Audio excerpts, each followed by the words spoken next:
আসসালামু আলাইকুম। আমি কাজী সাহেব, তোমাদেরকে আজকে আমি আধুনিক বানাতে নিয়ে এসেছি আধুনিক পদার্থবিজ্ঞানের সূচনা এই চ্যাপ্টারটা। তো এই চ্যাপ্টারের লুকিং ফর জিএসটি সিরিজ তোমাদের সবাইকে স্বাগতম। আজকে এই চ্যাপ্টারটার লুকিং ফর জিএসটি তে দেখবো যে এইখানে প্রিভিয়াস ইয়ারে তোমাদের জিএসটি তে কি কি কোশ্চেন আসছে, এই রিলেটেড কিছু কিছু ভার্সিটিতে থাকা আসা ইম্পর্টেন্ট কিছু কিছু কোশ্চেন দেখবো। এই দেখে আজকে আমরা আধুনিক হয়ে যাব, ঠিক আছে? তাহলে চলো শুরু করে দিই। ফার্স্টে দেখো কি বলছে, যে কোন ধাতব পৃষ্ঠের উপর অতি বেগুনি রশ্মি আপতিত হলে পৃষ্ঠ হতে নির্গত কণা কোনটি? এখন একটা ধাতব পদার্থের উপরে একটা যদি আলো এসে পড়ে, সেখান থেকে কি নির্গত হয়? এটা আমরা সবাই জানি, সেটা কি? ইলেকট্রন। ইলেকট্রন, যেহেতু ইলেকট্রন বাহিরের কক্ষপথে থাকে, তাহলে সেখান থেকে ইলেকট্রনটা ছুটে যাওয়া খুব ইজি হয়, ঠিক আছে? তারপরে দেখো, যদি একটি বস্তু আলোর বেগে ধাপিত হয়, এর ভর কি হবে? ভর হবে হচ্ছে অসীম। এখন তোমরা বলো কেন? তাহলে চলো এই কেনর অ্যান্সার এখন আমরা খুঁজতে যাই। এম ইজ ইকুয়াল টু, আমরা কি জানি formula? M naught divided by root over 1 minus v square by c square. এখন যদি বেগটা যদি আলোর বেগের কাছাকাছি হয়, তাহলে M naught divided by root over 1 minus এই যে এইখানে সি ডিভাইডেড বাই সি, এটা কাটা স্কোয়ার। তাহলে এখানে কি দাঁড়াইলো? 1 1 1। তাহলে নিচে কি আসলো? 0। তাহলে এটা কি দাঁড়াবে? অসীম। তাহলে এটা কি হবে? অসীম। তাহলে প্রুভও করাই দিলাম। আশা করি তোমরা এটা বুঝছো। তারপরে next, 2 into 10 inverse 2 into 10 to the power 15 hertz কম্পাঙ্কের আলো এত কার্য আপেক্ষক সম্পন্ন ধাতব পৃষ্ঠে আপাতিত হলে নির্গত ইলেকট্রনের সর্বোচ্চ গতিশক্তি কত? জিএসটি 22-23 আসা কোশ্চেন। তো এই কার্য অপেক্ষক বা এই শক্তি আর এই গতিশক্তি রিলেটেড ফর্মুলা আমরা জানি। ই ইজ ইকুয়াল টু, আমরা কি জানি? Is equal to phi plus EK. এই ফাইটাই হচ্ছে কি? কার্যাপেক্ষক বা কার্য আপেক্ষক, যেটাই বলো। আমার এখান থেকে কি বের করতে হবে? ই কে বের করতে হবে। ই কে ইজ ইকুয়াল টু, তাহলে আমি কি লিখতে পারবো? ই মাইনাস ফাই। ই এর মান কত? ই এর মান আমার দেওয়া নাই, বাট এইখানে আমার কম্পাঙ্ক দেওয়া আছে। আমি ফর্মুলা অ্যাপ্লাই করতে পারি। H f minus phi, h এর মান কত? 6.626 অথবা 6.63 ইন্টু 10 ইনভার্স কত? 10 ইনভার্স 34 ইন্টু এফ এর মান কত? এফ এর মান 2 into 10 to the power 15, 2 into 10 to the power 15 minus কার মান? কার্যাপেক্ষক 3.26 into 10 to the power 19, 10 to the power 19। এটার ক্যালকুলেশন এখন তাহলে আমি কিভাবে করব? দেখো এটার ক্যালকুলেশন কিভাবে করা যায়। এই 2 দিয়ে যদি আমি 6.6 কে গুণ দেই বা এটাকে গুণ দেই, আচ্ছা এটা আমি হিসাবের সুবিধার্থে এখানে 3 ধরি আর এটা আউট করে দিই। তাহলে দেখো 3 দুগুণ 6, 6 দুগুণ 12, 2 হাতে থাকলো কত? 1। 6 দুগুণ 12 আর 1 13। মনে হচ্ছে বাচ্চাদের মতো তোমাদেরকে ক্যালকুলেশন শেখাচ্ছি।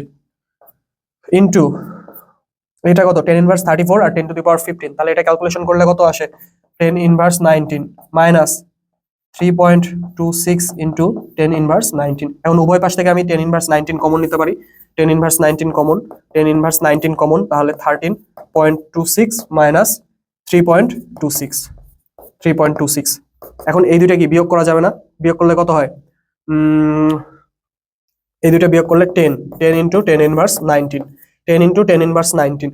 এখন দেখো অপশনে কি 10 ইনভার্স 19 আছে? না, নাই, বাট 1 আছে। তাহলে এটাকে যদি আমি এক ঘর কমাই, তাহলে এই পাশে আমার এক ঘর বাড়াইতে হবে। তাহলে 1 ইন্টু 10 ইনভার্স 18, 1 ইন্টু 10 ইনভার্স 18। পারা যাবে। কৃষ্ণ বস্তুর বিকিরণ ব্যাখ্যা করে কে? কৃষ্ণ বস্তুর বিকিরণ বা কোয়ান্টাম তত্ত্ব ব্যাখ্যা করে কে? ম্যাক্স প্লাঙ্ক বা প্লাঙ্কের তত্ত্ব, ঠিক আছে?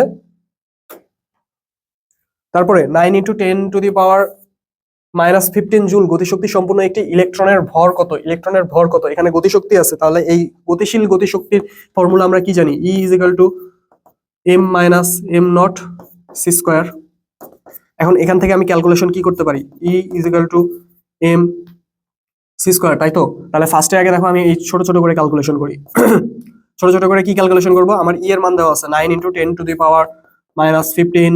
সি এর মান যদি আমি এই পাশে নিয়ে আসি, তাহলে সি কত? 3 ইন্টু 10 টু দি পাওয়ার 8। তাহলে সেটার উপরে যদি আমি একবারে বর্গ করি, তাহলে 9 into 10 to the power 16 into এই পাশে কি থাকলো? তাইলে এম মাইনাস এম নট। এখন 9 9 কাটা, 10 টু দি পাওয়ার 16 যদি উপরে যায়, তাহলে 10 টু দি পাওয়ার 16 উপরে গেলে এটা কি হয়ে যাবে? 10 inverse 31, 10 inverse 31 m minus am not.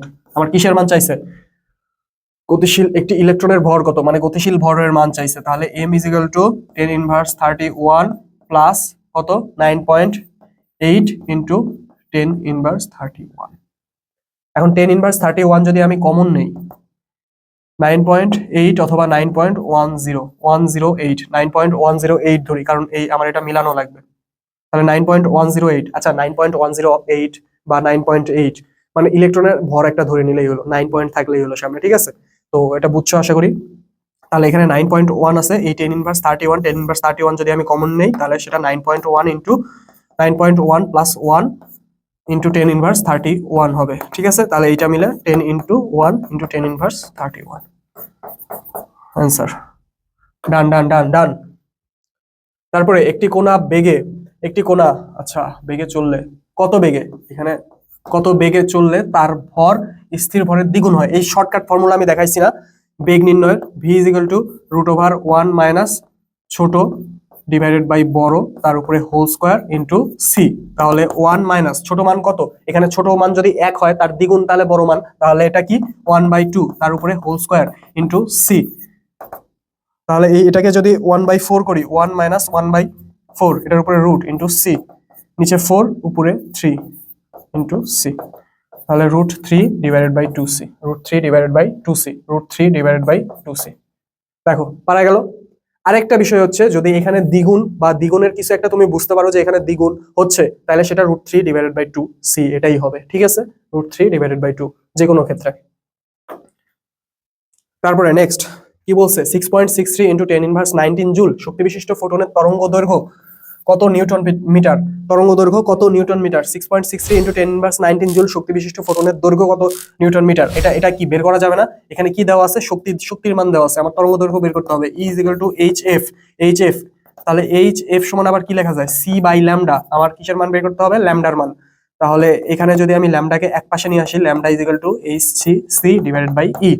এখন এইচ এর মান কত, 6.63 ইন্টু 10 ইনভার্স 34 ইন্টু সি এর মান কত, 3 ইন্টু 10⁸ ডিভাইডেড বাই ই এর মান দেখো কত আছে, 6.63 ইন্টু 10 ইনভার্স 19, 6.63 ইন্টু 10 ইনভার্স 19। এটা কাটা যায়, 10 ইনভার্স 19 যদি উপরে যায় তাহলে 10 ইনভার্স 19 উপরে গেলে 10⁻19, 10 ইনভার্স 34 ইন্টু 10⁻19 ইন্টু 3 ইন্টু 10⁸ দেখো খালি আমার কিসের কাজ করতে হবে, এখান থেকে কিন্তু আমি বলে দিতে পারি যে এটার অ্যান্সার 3 হবে, কারণ দেখো সরি 300 হবে, কারণ 3 এর সাথে গুণ করার আমার কোনো কিছু নাই এখানে, জাস্ট এখানে টু দি পাওয়ার আছে, তাই তো? তাহলে এটার ক্যালকুলেশন আমরা কিভাবে করতে পারি, দেখো 8 আর 9 কত হয়, 8 আর 9 17, তাই তো? আচ্ছা এখানে ক্যালকুলেশনে কি কোথাও এরর আছে, আচ্ছা নিউটন মিটার সরি ন্যানোমিটার বলছে, ঠিক আছে? তাহলে এখানে 10 কত আছে, 8 আছে, 10⁸ আর 10 ইনভার্স 10⁻19, তাহলে এই দুইটা মিলে কত আসে, এই দুইটা মিলে আসে হচ্ছে তোমার 17, 10⁻27, 10⁻27 আর এখানে 10 ইনভার্স 34, তাহলে কি আসলো 3 ইন্টু 34 27, তাহলে 10 ইনভার্স 7 এখন 10 ইনভার্স 7 এটাকে যদি আমি নিউটন মিটার করতে চাই তাহলে এখানে আমার কি লিখতে হবে, 300। যদি আমি এখানে 300 লিখি তবেই তো এখানে আমি 10 ইনভার্স 9 লিখতে পারবো, আর 10 ইনভার্স 9 মিটারই সমান তো 1 ন্যানোমিটার, তাই তো? তাহলে এটা সমান লেখা যায় 300 ন্যানোমিটার। এত দূর তোমার করাই লাগবে না, যখন তুমি এখানে দেখতেছো যে খালি 3 পাইছো, 3 এর সাথে তো আমার গুণ করার জন্য এখানে 2 3 4 5 এগুলা কিচ্ছু নাই, এখানে জাস্ট আমার তারপরে কিসের কাজ আছে, পাওয়ারের কাজ আছে। এই পাওয়ারের কাজ করলেও যা না করলেও তা, যখন তুমি এই 3 এর মান পাইছো মানে এখানে জাস্ট এই 300ই হবে, এটাই आंसर। তারপরে কি দেখো, কোন ধাতুর কার্যাপেক্ষক বা কার্যা আপেক্ষক 4.34 এর সূচন কম্পাঙ্ক কত, এটা আমি করে দিব না, জাস্ট আমি তোমাকে ফর্মুলা দেখা দিব। ফাই কে তুমি ই এর মতো কল্পনা করো যে এটাও একটা শক্তি, তাহলে এই ই ইজ ইকুয়াল টু আমরা কি লিখতে পারি, এইচ এফ, আর এই এইচ এফটাই মানে এই এফ, এটাকে তুমি জাস্ট এফ নট দিয়ে দাও, এফ নটটাই হচ্ছে কি সূচন কম্পাঙ্ক এখানে, তাহলে এফ নটটাই কি হচ্ছে সূচন কম্পাঙ্ক, আমার এটাই বের করা লাগবে। তাহলে f naught is equal to phi divided by h, এটা বের করবা, এটা কমেন্ট ডাউন করবা, ঠিক আছে, যে এটার অ্যান্সার কত। তারপরে দেখো নিচের কোন সম্পর্কটি সঠিক, এখানে জাস্ট আমার ফর্মুলা দিয়ে দিছে, ফর্মুলা আইনস্টাইনের সেই বিখ্যাত formula E is equal two mc square, energy is equal two milk into coffee square, তাই তো?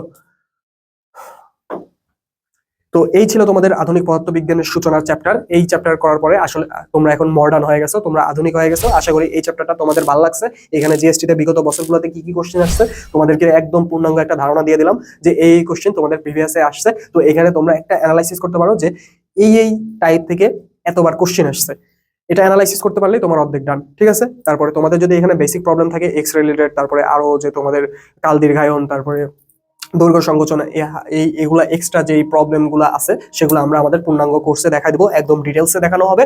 তো আশা করি তোমাদের এই ভিডিওটা ভালো লাগছে। যদি এই ভিডিও ভালো লাগে থাকে তাহলে লাইক কমেন্ট শেয়ার আর অসমিয়ামের সাথে থাকো আর কফ ফিজিক্সের সাথে থাকো। ধন্যবাদ। আসসালামু আলাইকুম।